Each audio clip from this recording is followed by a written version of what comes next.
मुस्काए, यहाँ बिजली से हर घर जगमगाए, विकास की प्रवाह में मन हर्षाए। शिक्षा है, रोजगार है, विकास की प्यार है, सड़क है, अस्पताल है, चाहे खुशियों की बहार है। बिना संगीत के ही थिरके है पाँव, है स्वर्ग से सुंदर गाँव गिरा, सुखी संपन्न है अपना गाँव गिरा, है स्वर्ग से सुंदर गाँव गिरा, सुखी संपन्न है अपना गाँव गिरा।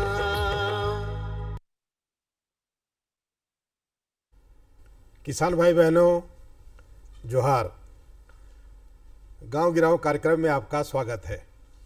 मैं हूं किशन अग्रवाल।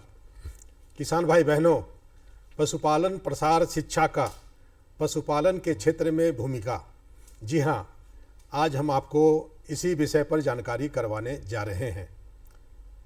किसान भाई बहनों, किसी भी कार्य को करने के लिए शिक्षा, प्रशिक्षण, ये सब क्या होना बहुत ज़रूरी है, तभी आप उस कार्य को सही तरीके से कर पाएंगे। क्योंकि शिक्षण, प्रशिक्षण ये दो ऐसे कार्य हैं जिसके बिना आपका कोई भी कार्य, चाहे कृषि से जुड़ा हो, चाहे पशुपालन से जुड़ा हो, अधूरा कहा जा सकता है। इसलिए किसी भी कार्य को करने के लिए शिक्षा और प्रशिक्षण बहुत ही ज़रूरी है। तो आइए आज हम आपको इसी विषय पर जानकारी करवाते हैं। जानकारी देने के लिए आज हमारे स्टूडियो में उपस्थित हैं डॉक्टर अमित कुमार झा, जो बिरसा कृषि विश्वविद्यालय कांके रांची में पशु चिकित्सा एवं पशुपालन प्रसार शिक्षा विभाग में सहायक प्राध्यापक सह कनीय वैज्ञानिक हैं। डॉक्टर अमित कुमार झा जी, आपका हमारे स्टूडियो में बहुत बहुत स्वागत है। किसान भाई बहनों एवं पशुपालकों को मेरा जोहार। डॉक्टर साहब, सबसे पहले आप, चूँकि ऐसा आज विषय है कि हमारे पशुपालकों को बताना बहुत ज़रूरी है, क्योंकि बहुत सारी ऐसी लापरवाही होती है जिसके कारण उन्हें काफ़ी आर्थिक नुकसान उठाना पड़ता है। इसलिए आज हमने सोचा कि अपने पशुपालकों को, किसान भाइयों को इस कार्य में जुड़े रहने के लिए किस तरह का शिक्षण और जानकारी होना बहुत ज़रूरी है। तो सबसे पहले आप ये बताइए कि पशुपालन में प्रसार शिक्षा के बारे में जानकारी दें। जी, सबसे पहली तो बात है कि प्रसार शिक्षा एक बहुत ही महत्वपूर्ण कंपोनेंट है पशुपालन प्रसार शिक्षा, जिसके बारे में हम लोग बात कर रहे हैं। अगर आप पूरी दुनिया के संदर्भ में देखेंगे तो सबसे पहले सन 1873 ईस्वी में कैम्ब्रिज विश्वविद्यालय में प्रसार शिक्षा को लेकर शुरुआत की गई थी जी। और इस शिक्षा की शुरुआत करने का मकसद ये था कि जो विश्वविद्यालय में जो शिक्षा में जो नवाचार हो रहा है और जो शिक्षण पद्धतियाँ विकसित की जा रही हैं वो आम व्यक्ति तक कैसे पहुँचे। रही जहाँ तक बात पशुपालन प्रसार शिक्षा की, तो पशुपालन प्रसार शिक्षा मुख्यतः ग्रामीण परिवेश के हमारे ग्रामीण भाई बहनों के लिए बहुत ही महत्वपूर्ण है। और इसमें एक मैं शब्द का यूज कर रहा हूँ जो कि बहुत ही महत्वपूर्ण शब्द है। इसको इंग्लिश में कहते हैं लैब टू लैंड, अर्थात प्रयोगशाला से किसान भाई बहनों के खेत तक।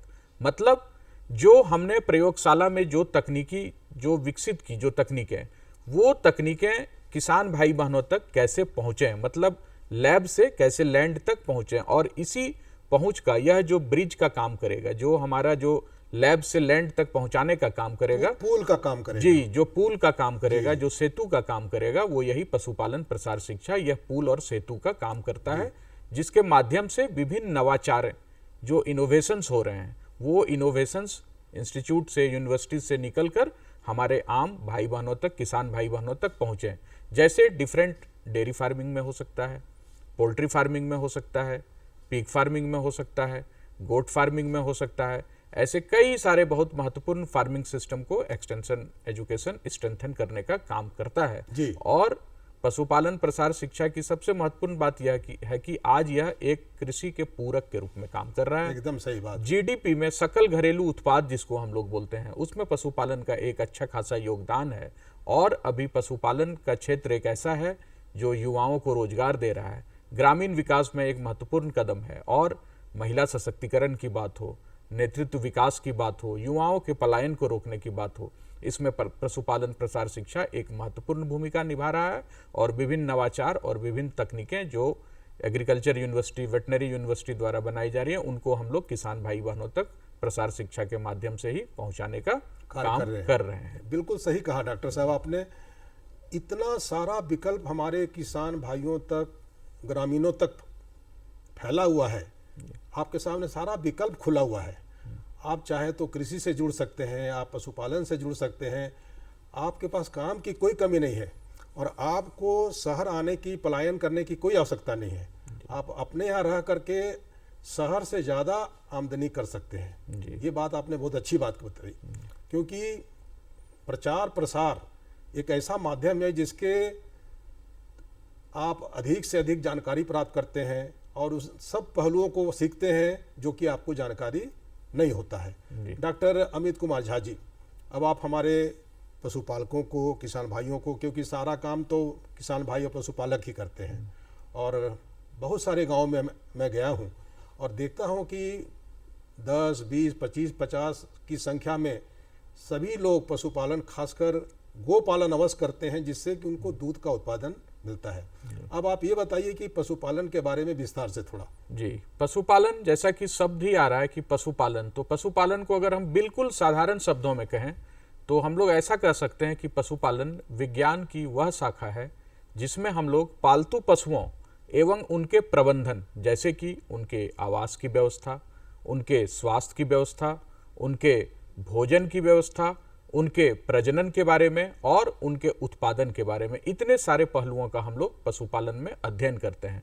डिफरेंट, जैसा कि मैंने अभी पहले भी बताया कि पशुपालन में हम लोग डेयरी फार्मिंग को देख सकते हैं, पिगरी को देख सकते हैं, पोल्ट्री को देख सकते हैं, गोट्री को देख सकते हैं, जितने भी हैं सबको हम लोग देख सकते हैं जो हमारा पशुपालन से संबंधित है। हाँ, जरूर कुछ समस्याएं हैं, जैसे कि आप अगर पशुपालन के क्षेत्र में अगर आप जुड़े हुए हैं तो कभी कोई रोग की समस्याएं आएंगी, तो उनका निवारण कैसे हो, कौन सा टीकाकरण हम लोग कराएं, कैसे हम लोग प्रबंधन कर सकते हैं, उनकी हाउसिंग सिस्टम कैसी होनी चाहिए, ये डिफरेंट है। चारा का प्रबंधन हम लोग कैसे करें, खान पान, देख रेख, ये सब चीज तो बिल्कुल कॉमन बात है। जो उसमें हम लोग जो तकनीकें अपना सकते हैं, कि जो नई तकनीकें आ रही हैं, जैसे कि कृत्रिम गर्भाधान का प्रयोग कैसे कर सकते हैं, और भी अब तो बहुत एडवांस चला गया टेक्नोलॉजी, अब इवन IVF तक हो रहा है, कि इन विट्रो फर्टिलाइजेशन जिसको हम लोग बोलते हैं, वो भी बहुत सारे जगह में हो रहा है। तो ये सब सारे जो विभिन्न पहलुएं हैं, जो विभिन्न डायमेंशन है, जो प्रबंधकीय एस्पेक्ट है, उसको हम लोग पशुपालन में देखते हैं। जी डॉक्टर साहब, अब आप हमारे किसान भाई बहनों को ये बताएं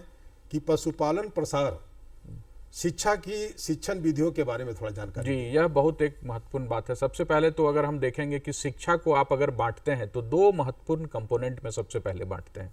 एक तो है कि उसको हम लोग औपचारिक शिक्षा बोलते हैं, फॉर्मल एजुकेशन। जी, औपचारिक शिक्षा, और दूसरा है अनौपचारिक, नॉन फॉर्मल एजुकेशन। औपचारिक शिक्षा में क्या होता है कि औपचारिक शिक्षा जो आप स्कूल में लेते हैं, कॉलेज में लेते हैं, विश्वविद्यालय में लेते हैं, प्राथमिक शिक्षा से लेकर विश्वविद्यालय तक, इसमें क्या होता है कि एक फिक्स्ड करिकुलम होगा, एक जो सिस्टम है कि इतने बजे से इतने बजे तक जाना है, आप एग्जाम देंगे, एग्जाम के बाद आपको डिग्रियां मिलेंगी। ये हो गया फॉर्मल एजुकेशन। यह सब लोगों तक तो इसकी पहुंच हो नहीं सकती है। भारत जैसे विशाल देश में बहुत सारे ऐसे लोग हैं जो स्कूल कॉलेज नहीं पहुंच पाते हैं। हमारे बहुत सारे किसान भाई बहनें ऐसे हैं जिनको ऐसा मौका नहीं मिलता है। तो उन लोगों के लिए क्या है कि एक नॉन फॉर्मल एजुकेशन सिस्टम है, जिसको हम लोग अगर बताना है तो उसको एक्सटेंशन एजुकेशन सिस्टम बोलते हैं। प्रसार शिक्षा, अगर हम पशुपालन के संदर्भ में बोलेंगे तो इसको एनिमल हस्बेंड्री एक्सटेंशन एजुकेशन बोल सकते हैं, पशुपालन प्रसार शिक्षा। तो क्या है कि विश्वविद्यालय में जो पशुपालन प्रसार शिक्षा है वह क्या है कि सब लोग तो पहुंच नहीं पा रहे हैं विश्वविद्यालय तक, तो इस शिक्षा को हम कैसे गांव तक पहुंचा दें। अच्छा, आपने गांव तक पहुंचाने की बात कही, इसको भी थोड़ा सा बताइएगा विस्तार से कि किस तरह से आपके माध्यम से, आपके बिरसा कृषि विश्वविद्यालय के माध्यम से जो हमारे ग्रामीण क्षेत्र में, झारखंड के जो जिले हैं ग्रामीण क्षेत्र में, उनको कैसे पहुंचाते हैं। जी, वो उस पर भी मैं अभी आ रहा हूँ। तो इसमें जैसे शिक्षण पद्धतियां पूछी गई थी, तो मैं उसका करके फिर मैं उस पर आगे आता हूँ। जी, तो इसमें सबसे महत्वपूर्ण क्या है कि जो नॉन फॉर्मल एजुकेशन है, जो एक्सटेंशन एजुकेशन है, उसको हम लोग किसान भाई बहनों को, हम लोगों को पहुंचाना है। जो हमारा मैंडेट है कि पशुपालन प्रसार शिक्षा हमारे किसान भाई बहनों तक पहुंचे। इसमें 3 विधियां हैं, शिक्षण जो पद्धतियां हैं। एक को हम लोग बोलते हैं इंडिविजुअल मेथड, मतलब व्यक्तिगत, दूसरा है ग्रुप मेथड, और तीसरा है मास मेथड। इंडिविजुअल मेथड में फार्म एंड होम विजिट करते हैं, उनके खेतों में जाएंगे या उनके घरों में जाएंगे, हमारे प्रसार कार्यकर्ता उनके घर पर जाएंगे, जो उनकी समस्याएं हैं उनकी समस्याओं का निराकरण करेंगे और कुछ उनको जो जानकारी है उनके खेती से संबंधित, पशुपालन से संबंधित उसके बारे में बताएंगे। टेलीफोन कॉल हो सकता है, ऑफिस कॉल हो सकता है, पर्सनल लेटर हम लिख सकते हैं, ये सब कुछ है। इंडिविजुअल में, ग्रुप में डिमॉन्स्ट्रेशन करते हैं जिसमें कि method demonstration, result demonstration. Method demonstration, इसमें एक बहुत इंपॉर्टेंट बात आता है कि लर्निंग बाय डूइंग, मतलब आपको करके देखना, हाँ वो बताते हैं हम लोग। और रिजल्ट डिमॉन्स्ट्रेशन में सीइंग इज बिलीविंग, हमने आपको दिखाया कि ये टेक्नोलॉजी को अगर आप अडॉप्ट करते हैं तो इसका ये रिजल्ट आ रहा है। तो सीइंग इज बिलीविंग है वो रिजल्ट डिमॉन्स्ट्रेशन में। डिफरेंट सेमिनार हैं, कॉन्फ्रेंसेस हैं, वर्कशॉप है, ये सब ग्रुप मेथड में। अब एक मास इंपॉर्टेंट मेथड की जिसमें मैं बात कर रहा हूँ, मास मेथड में क्या है कि रेडियो से आप एक साथ बहुत सारे लोगों तक पहुंच सकते हैं। जो आप सूचना देना चाहते हैं रेडियो के माध्यम। एक हमारा बहुत महत्वपूर्ण माध्यम है दूरदर्शन, जो जिस पर गांव गिराव कार्यक्रम जो हमारा इसी उद्देश्य से हम लोग किसान भाई बहनों, पशुपालकों के लिए जो, तो गांव गिराव के बारे में मैं ये मेंशन यहाँ पे करूंगा कि ये एक दूरदर्शन के माध्यम से जो हम लोग एक कार्यक्रम कर रहे हैं, ये भी प्रसार शिक्षा का मास मेथड का एक बहुत ही इंपॉर्टेंट मेथड है कि दूरदर्शन के थ्रू क्या है कि आप लाखों लोगों तक आपकी पहुंच हो रही है। जो हम अगर पशुपालन पे मान लीजिए कि कोई टीकाकरण के बारे में हमने बताया, किसी रोग के बारे में हमने बताया, कि कोई हम हरा चारा के बारे में बता रहे हैं, तो दूरदर्शन के माध्यम से हम लाखों लोगों तक पहुंच गए। तो ये भी मास मेथड का कम्युनिकेशन का, शिक्षा का एक बहुत बड़ा माध्यम है। तो ये सब है। कुछ हम लोग देखते होंगे आप लोग की लिटरेचर वगैरह आता है कि लीफलेट है, फोल्डर है, पैम्फलेट है, ब्रोशर आता है, हाँ ये सब हम लोग बांटते हैं, तो वो भी मास मेथड में। अब आपने जो अगला सवाल किया था कि बिरसा कृषि विश्वविद्यालय कैसे काम कर रही है प्रसार, तो बिरसा कृषि विश्वविद्यालय या कोई भी जो भारत का जो कृषि विश्वविद्यालय है, उसमें क्या होता है कि एक डायरेक्टरेट होता है एक्सटेंशन एजुकेशन का,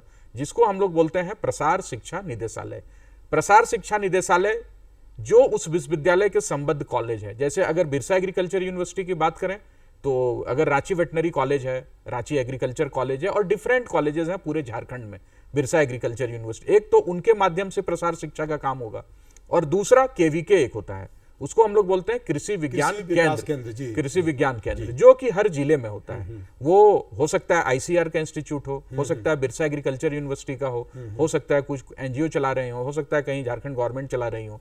तो विभिन्न कृषि विज्ञान केंद्र के माध्यम से भी हम लोग प्रसार शिक्षा का काम करते हैं। और कृषि विज्ञान केंद्र का मैं बस अपनी बातें बहुत संक्षेप में कर रहा हूं कि 2-3 उसका मैंडेट है जो जानना चाहिए कि एक तो है कि ऑन फार्म डिमॉन्स्ट्रेशन करते हैं, फ्रंट लाइन डिमॉन्स्ट्रेशन करते हैं, कुछ वोकेशनल ट्रेनिंग कराते हैं वहां पे, कुछ प्रसार शिक्षा से संबंधित भी उनके फार्म में जाते हाँ फार्म में किसान भाई बहने हमारे कृषि विज्ञान केंद्र में आते हैं, उनको हम लोग प्रशिक्षण देते हैं, कुछ इनपुट वगैरह भी कभी कभी दिया जाता है। तो जो सरकार के द्वारा है, एक तो जो उनके जो संबद्ध कॉलेज हैं, जो उनके कंस्टिट्यूएंट कॉलेज जो उनसे संबंधित हैं यूनिवर्सिटी से, जैसे हमारे यहाँ मैंने अभी आपको नाम बताया, और कृषि विज्ञान केंद्र के माध्यम से ये पशुपालन जो प्रसार शिक्षा निदेशालय हमारा है बिरसा कृषि विश्वविद्यालय, इसके माध्यम से हमारे किसान भाई बहनों को प्रसार शिक्षा में बहुत ही महत्वपूर्ण योगदान दे रहे हैं। डॉक्टर साहब, राज्य सरकार और केंद्र सरकार पूरे देश के जो ग्रामीण क्षेत्र हैं, हर राज्य के ग्रामीण क्षेत्र हैं, वहाँ पर जो भी कृषि कार्य करते हैं, चाहे वो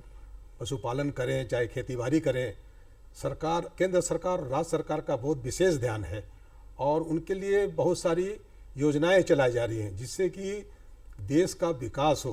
देश के विकास में वो कंधे से कंधे मिलाकर हमारे किसान भाई पशुपालक चल सकें, क्योंकि उनकी अग्रणी भूमिका इसमें रहती है। अब डॉक्टर साहब, आप हमारे किसान भाई बहनों को ये बताएं कि पशुपालन प्रसार शिक्षा की नेतृत्व विकास में क्या भूमिका है? जी, यह बहुत अच्छा सवाल है। जब भी पशुपालन प्रसार शिक्षा या प्रसार शिक्षा, कई तरह की प्रसार शिक्षा, इसके कई ब्रांचेज हैं, जैसे कि हो सकता है वो कृषि का प्रसार शिक्षा हो, मत्स्य में हो, डेयरी में हो, हमारा वेटनरी का पशुपालन में हो, एनिमल हस्बेंड्री में, तो प्रसार शिक्षा का नेतृत्व विकास में बहुत ही महत्वपूर्ण कंपोनेंट योगदान है। नेतृत्व क्षमता कैसे हम लोग विकसित करते हैं कि हम अपने प्रशिक्षण के माध्यम से किसानों को सशक्त करते हैं, किसानों को विभिन्न जानकारियां हम दे रहे हैं कि अगर आज के डेट में मान लीजिए, एक उदाहरण मैं दे रहा हूं कि अगर लंपी स्किन डिजीज फैल गया, तो लंपी स्किन के बारे में हमने उनको बताया, कैसे टीकाकरण करना है, कैसे जो गाय जिनको हो गया और नहीं हुआ उनको कैसे सेग्रीगेट करना है, अलग रखना है, अलग कैसे रखना है, बीमारियों का कैसे प्रबंधन करना है। तो इसमें प्रसार शिक्षा का बहुत ही महत्वपूर्ण योगदान है। चारा प्रबंधन में योगदान है कि क्या हम उनको खिलाएं, तो उसमें क्या करते हैं कि हम एक प्रगतिशील किसान, प्रोग्रेसिव फार्मर हम आइडेंटिफाई कर लेते हैं। अगर आप इसको ज़्यादा इलेबोरेट करेंगे तो इसमें एक बहुत इंपॉर्टेंट वर्ड आता है, की कम्युनिकेटर हम लोग बोलते हैं, या उसको ओपिनियन लीडर बोलते हैं। वो सबसे महत्वपूर्ण होता है, वो एक कड़ी के जैसा काम करता है। की कम्युनिकेटर हमारा क्या करेगा कि वो जो हमारा मैसेज है उसको पूरी तरह फैलाएगा, डिसिमिनेट करने का काम वो करेगा। की कम्युनिकेटर के थ्रू हम लोग पूरे गांव में जा सकते हैं, लोगों को नई तकनीकों के बारे में बता सकते हैं। वो उनको ओपिनियन लीडर भी बोलते हैं, और हो सकता है कोई बुजुर्ग व्यक्ति हो सकता है कोई समाज में बहुत प्रतिष्ठित व्यक्ति हो सकता है कोई बहुत इनोवेटिव व्यक्ति हो। तो वैसे लोगों को हम लोग आइडेंटिफाई करते हैं और नेतृत्व विकास करते हैं उनका। तो उनमें अगर नेतृत्व क्षमता विकसित होगी तो फिर वो क्या करेंगे कि वहाँ हमारे लिए एक रिसोर्स पर्सन के रूप में वो काम करेंगे। हमारे की कम्युनिकेटर हो गए। तो हमारा जो प्रसार शिक्षा का जो उद्देश्य है, मूल उद्देश्य, वो हमारा वो नेतृत्व जब हम विकसित करेंगे उनमें, तो उसके द्वारा वो हमारा लक्ष्य पूरा होगा। और नेतृत्व विकसित करना है, लीडरशिप डेवलप आपको करना पड़ेगा फार्मर्स के बीच में। हम लोग हर जगह जाते हैं, आप पता चलेंगे किसी एरिया में गए तो पता चलेगा ये अमुक किसान डेयरी में बहुत अच्छा कर रहा है, जी बिल्कुल, कोई गोटरी में बहुत अच्छा कर रहा है, कोई पोल्ट्री में। तो ये क्या है? ये नेतृत्व क्षमता आपने उसको दिया, आपने प्रशिक्षण के माध्यम से उसको मजबूत किया, आपने प्रसार शिक्षा के माध्यम से जानकारी जरूरी है, बहुत सारी जानकारियां दी, जिसके माध्यम से उन्होंने उस तकनीक को अपनाया और आज वे सशक्त हैं, आर्थिक रूप से, सामाजिक रूप से और हर रूप से वो सांस्कृतिक रूप से वो मजबूत है। और यही उद्देश्य हम लोगों का है कि जितना ज़्यादा से ज़्यादा उनसे जुड़ा हुआ जो कृषि कार्य है उसके बारे में हम उनको जानकारी करवाएं, जिससे कि वो सशक्त हों, मजबूत हों और देश की मुख्य धारा से जुड़ें। क्योंकि पूरा देश उनकी तरफ टकटकी लगाए देखता है, क्योंकि वे हमारा आहार और दूध, सब्जी, अनाज का आधार है। वो उन्हीं पर हम लोग सब पूरे देशवासी निर्भर करते हैं। डॉक्टर अमित कुमार झा जी, अब आप हमारे किसान भाई बहनों को ये बताएं कि सामुदायिक विकास, पशुपालन विकास में क्या भूमिका निभाता है? जी, ये सामुदायिक विकास, सामुदायिक अगर आप शब्द का यूज करेंगे तो इसको हम लोग लेते हैं कि जनरली एक पर्टिकुलर ज्योग्राफिकल एरिया में जो लोग निवास कर रहे हैं, तो कम्युनिटी का डेवलपमेंट ओवरऑल जो हमारा ऑब्जेक्टिव है वो वही है कि कम्युनिटी को कैसे हम लोग डेवलप करें। मान लीजिए फार्मर कम्युनिटी हो सकता है, तो उसको हम लोग कैसे उसमें एम्पावर करेंगे। तो कैसे करेंगे? तो प्रसार शिक्षा के माध्यम से, विभिन्न तकनीकों के माध्यम से हम उनको जानकारियाँ देंगे। अगर आज मैं एक उदाहरण ले रहा हूँ कि अगर आज हम मान लीजिए झारसीम एक ब्रीड है, झारसीम का अभी हम बता रहे हैं कि हमारे झारखंड तरफ से ये है बिरसा कृषि विश्वविद्यालय, झारसीम के बारे में बताए कि ये कैसे मिलता जुलता है हमारे जो देसी बर्ड से, कैसे किसानों का उसके प्रति एडेप्टेशन ज़्यादा होगा। तो कोई भी टेक्निक जो हम उसको बता रहे हैं, तो कम्युनिटी को हम कैसे डेवलप करेंगे कि कम्युनिटी हमारा पशुपालन से जुड़े, पशुपालन से जुड़े। तो जो हम लोगों को उसको बताना है कि आप इन तकनीकों को अपनाइए और इन तकनीकों को अपनाने के बाद उनका आर्थिक सशक्तिकरण होगा। तो ओवरऑल हमारा जो ऑब्जेक्टिव है वो क्या है कि कम्युनिटी डेवलपमेंट हो। आप एक्सटेंशन के कंटेक्स्ट में भी देखेंगे तो प्री इंडिपेंडेंस तो बहुत सारे प्रोग्राम चले, जैसे कि उसमें आपका पंजाब का कुछ एक्सपेरिमेंट हुआ, कुछ नीलोखरी हुआ, कुछ और भी है जो महात्मा गांधी का कुछ एक्सपेरिमेंट हुआ, कुछ रविन्द्रनाथ टैगोर का हुआ, फिर कुछ हम लोग ड्यूरिंग इंडिपेंडेंस उस समय भी कुछ चला, जैसे कुछ बाद में इटावा पायलट प्रोजेक्ट आया, फिरका डेवलपमेंट स्कीम आया, उसी में आगे एक कड़ी में आया जो बहुत इंपॉर्टेंट है। जब कम्युनिटी की हम बात कर रहे हैं तो 1952 में 2 अक्टूबर 1952 को कम्युनिटी डेवलपमेंट प्रोग्राम की शुरुआत की गई कि कैसे कम्युनिटी डेवलपमेंट का कैसे प्रोग्राम को कैसे इंप्लीमेंट किया जाए, जिसमें एक बहुत महत्वपूर्ण कंपोनेंट है VLW वगैरह के बारे में सुने होंगे, जो विलेज लेवल वर्कर, ये सब का कॉन्सेप्ट वहाँ से आया। फिर ऐसे ही करते हुए बहुत सारे प्रोग्राम। तो ओवरऑल क्या है कि कम्युनिटी को हम कैसे पशुपालन की नई तकनीकों से, पशुपालन प्रसार शिक्षा के माध्यम से कैसे उनको स्ट्रेंथन करें और हमारा जो सामुदायिक जो विकास हो वो प्रसार शिक्षा के माध्यम से ज़्यादा जानकारियाँ देना, उनको सूचनाएं देना। डॉक्टर साहब, अब आप ये बताइए कि पशुपालन प्रसार एवं विकास, इसके बारे में थोड़ा हमारे पशुपालकों को बताइए। जी, पशुपालन प्रसार एवं विकास के बारे में ये है कि पशुपालन को अगर आप देखेंगे एक जनरल, पहले तो अगर हम डेवलपमेंट की बात करें, विकास की बात करें, तो दो इंपॉर्टेंट अगर आप पिलर लेंगे, एक तो है कि इकोनॉमिक डेवलपमेंट और एक पॉलिटिकल डेवलपमेंट। ये इकोनॉमिक और पॉलिटिकल डेवलपमेंट में हमारा सोशल और कल्चरल डेवलपमेंट है उसके बेस पर, और उसी में ओवरऑल क्या है कि ह्यूमन डेवलपमेंट, मानव विकास। और ये प्रसार शिक्षा, पशुपालन प्रसार शिक्षा या कोई भी प्रसार शिक्षा का एक महत्वपूर्ण है कि मानव का विकास कैसे हो, ह्यूमन डेवलपमेंट। और ह्यूमन डेवलपमेंट होगा तो यही एक्सटेंशन एजुकेशन की जो हम लोग बात कर रहे हैं प्रसार शिक्षा की, ये प्रसार शिक्षा एक कड़ी है मानव विकास में और गवर्नमेंट का जो विभिन्न जो चल रहा है प्रोग्राम, इसके बीच में। अब आपने पूछा कि कैसे विकास, तो विकास परियोजनाओं में प्रसार शिक्षा एक महत्वपूर्ण भूमिका अदा करती है। अब अगर हम देखेंगे कि भारत सरकार के कुछ महत्वपूर्ण कार्यक्रम जो चल रहे हैं आज के समय में और कुछ पहले चले हैं जो कि विकास की बहुत महत्वपूर्ण कार्यक्रम रहे हैं। अगर अभी वर्तमान समय में हम लोग देखें तो एक अभी बहुत ही महत्वपूर्ण कार्यक्रम है राष्ट्रीय गोकुल मिशन। राष्ट्रीय गोकुल मिशन जो है वह 2014 में यह कार्यक्रम आया और इसका जो सबसे महत्वपूर्ण जो ऑब्जेक्टिव है और जो लक्ष्य है वो है कि कंजर्वेशन करना हमारा इंडिजिनस जो देसी ब्रीड है और उसको कैसे हम लोग अपग्रेड करें, वो हमारा एक बहुत महत्वपूर्ण कंपोनेंट है। दूसरा है कि दूध का उत्पादन कैसे बढ़ाया जाए। जी बिल्कुल, दूध का उत्पादन बढ़ाना है हमारा, वो एक मुख्य उद्देश्य है। तो हमारा वो हो गया राष्ट्रीय गोकुल मिशन का। कृत्रिम गर्भाधान को करना है हमको, कैसे जो कृत्रिम गर्भाधान एआई का कवरेज हमको कैसे बढ़ाना है, ये राष्ट्रीय गोकुल मिशन में आ गया। फिर उसी में एक इंपॉर्टेंट आगे आता है NLM, national live stock mission. National live stock mission कार्यक्रम की भी शुरुआत भारत सरकार के द्वारा 2014-15 में की गई और इस कार्यक्रम के भी 4 महत्वपूर्ण कंपोनेंट है। लाइव स्टॉक डेवलपमेंट पहला, दूसरा फीड एंड फॉडर डेवलपमेंट, तीसरा peak development in north eastern region और फोर्थ है एक्सटेंशन एंड कैपेसिटी बिल्डिंग। ये नेशनल लाइव स्टॉक मिशन के गोल हैं। फिर हम आगे अगर आते हैं, एक बहुत ही महत्वपूर्ण कार्यक्रम है national animal disease control programme. इस प्रोग्राम की शुरुआत भी 2019 में की गई थी। इस कार्यक्रम का मुख्य जो लक्ष्य था इस प्रोजेक्ट का वो था कि एफएमडी और ब्रुसेलोसिस, 2 बीमारी का नाम सुने होंगे। एक एफएमडी मतलब खुरा चपका बीमारी जो हम लोग लोकल यहाँ पे यूज करते हैं और एक ब्रुसेलोसिस है, बहुत ही इंपॉर्टेंट है। तो ये इसका टारगेट था कि 2025 तक इन बीमारियों को कैसे हम कंट्रोल करें और 2030 तक कैसे इनका उन्मूलन कर दें हम इन बीमारियों को। फिर आगे आते हैं इसी में जो विकास परियोजना, जैसे आपने बताया पशुपालन प्रसार शिक्षा में, तो डेयरी एंटरप्रेन्योरशिप डेवलपमेंट स्कीम है, कुछ डेयरी इंफ्रास्ट्रक्चर डेवलपमेंट फंड है। ये सब डिफरेंट कुछ प्रोग्राम चल रहे हैं भारत सरकार, लेकिन झारखंड सरकार के द्वारा भी कुछ महत्वपूर्ण कार्यक्रम चलाए जा रहे हैं यही विकास से संबंधित, पशुपालन विकास से संबंधित।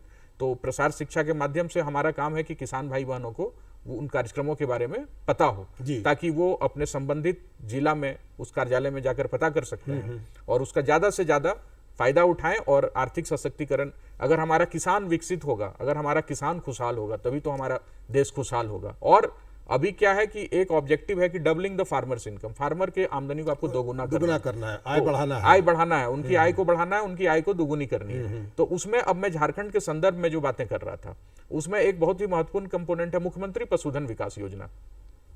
मुख्यमंत्री पशुधन विकास योजना के बारे में मैं इसीलिए ज्यादा जोर दे रहा हूं क्योंकि यह एक बहुत ही महत्वपूर्ण कार्यक्रम है।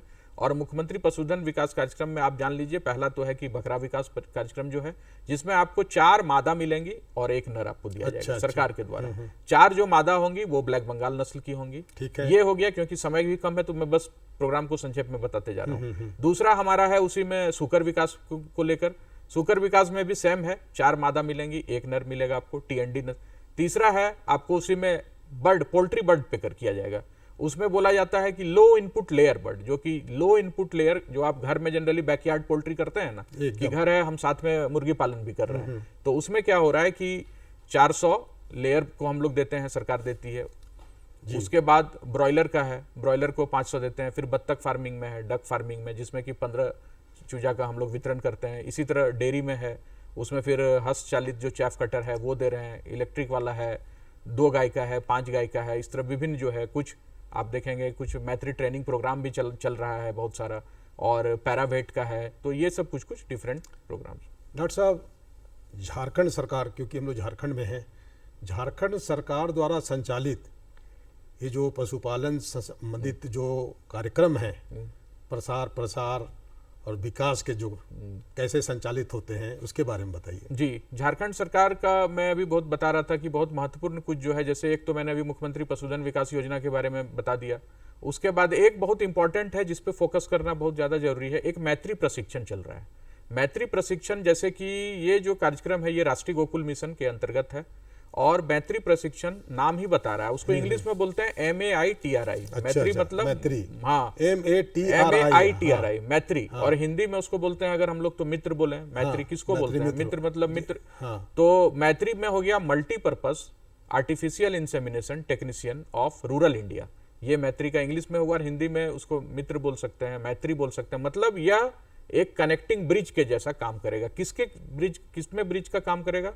तो एनिमल हस्बेंड्री डिपार्टमेंट के बीच और जो हमारे लाइफ स्टॉक रियरिंग का काम कर रहे हैं, मैंने जो पशुपालक हैं और जो विभाग है उनके बीच ये मैत्री जो है ये एक सेतु के रूप में काम कर रहा है। अच्छा। यह कार्यक्रम, इस कार्यक्रम का मुख्य उद्देश्य यही है कि युवाओं का पलायन रुके, रोजगार युवाओं को गांव में ही मिले। हमारे झारखंड के युवा, जैसे मैं अगर झारखंड के संदर्भ में बातें कर रहा हूं, तो यह कहीं और माइग्रेट नहीं करें, अपने घर में रहें, अपने गांवों में रहें।